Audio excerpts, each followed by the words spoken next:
இப்ப கரூர் சம்பவத்துல வந்து 41 பேர் வந்து உயிரிழந்திருக்கிறாங்க. இந்த சமயத்துல வந்து விஜய் அவர்கள் என்ன பண்ணியிருந்திருக்கும்னு நினைக்கிறீங்க? சார் அவரோட இப்போ தான் ஸ்டார்ட் பண்ணியிருக்காரு அவரோட கெரியரை.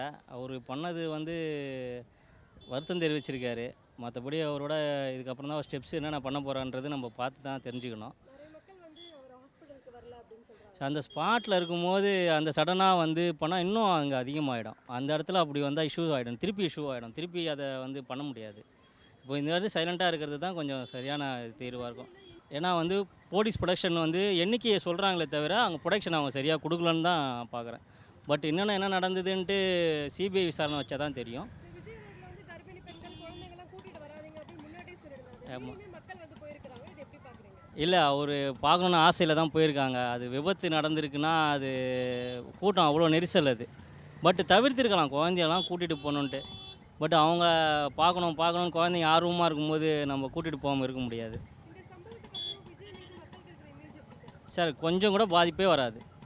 கொஞ்சம் ஸ்டார்டிங் அப்படி தான் இருக்கும், கூட்டம் வரும். கண்டிப்பாக வரும். அது அப்படிலாம் இல்லை, அவர் ஸ்டார்ட் பண்ணிட்டாரு ஆல்ரெடி. அவர் ஃபஸ்ட்டுலேருந்தே ஒரு ஸ்டெப்பாக பண்ணிகிட்ருக்காரு. கட்சி ஆரம்பித்தது இப்போ தான் எல்லாமே பண்ணிகிட்ருக்காரு அவர்.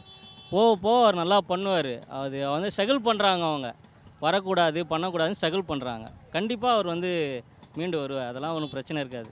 சார் இப்ப கரூர் சம்பவத்துல வந்து கிட்டத்தட்ட 41 பேர் வந்து உயிரிழந்திருக்கிறாங்க. இந்த சமயத்துல வந்து விஜய் அவர்கள் என்ன பண்ணியிருந்திருக்கணும் சார்?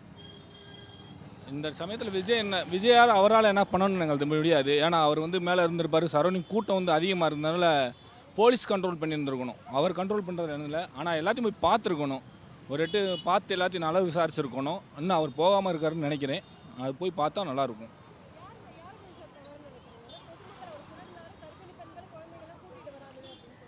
நார்மலாக ஒரு ஆக்டரை வந்து பார்க்குறது கூட்டம் கூட தான் செய்யும். அதை கண்ட்ரோல் பண்ணுற பொறுப்பு வந்து போலீஸ்க்கு மட்டும் தான் இருக்குன்னு நினைக்கிறேன். நான் போலீஸ் தான் கண்ட்ரோல் பண்ணியிருக்கணும். கூட்டம் அதிகம் வருதுன்னா அதை தடுத்து நிறுத்தி பார்த்து அதுக்கான சூழ்நிலையை உருவாக்கியிருக்கணும். அவங்க உருவாக்குறது அவங்களோட மிஸ்டேக் தான் நினைக்கிறேன் கவர்மெண்ட். அது அப்படியெல்லாம் இல்லை, ஏன்னா அவர் கட்சிக்கு புதுசு. இப்போ தான் கட்சி ஆரம்பிச்சிருக்காரு. ஆரம்பிச்சு 2 வருஷம் தான் ஆகுது. எல்லாம் அவரும் கற்றுக்குருவார்னு நினைக்கிறேன். எல்லாத்தையும் கற்றுக்கிறணும். அரசியல் கற்றுக்கிறது இன்னும் ஈஸி இல்லை, அதை கற்றுக்கிறணும் அவர்.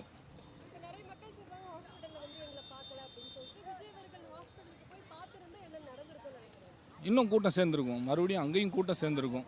பார்ப்பார் எப்படி இந்த மற்ற பிரச்சனைக்கெலாம் போய் தெரியாமல் போய் பார்த்தாரோ அதுமாதிரி பார்க்கலாம் மேபி.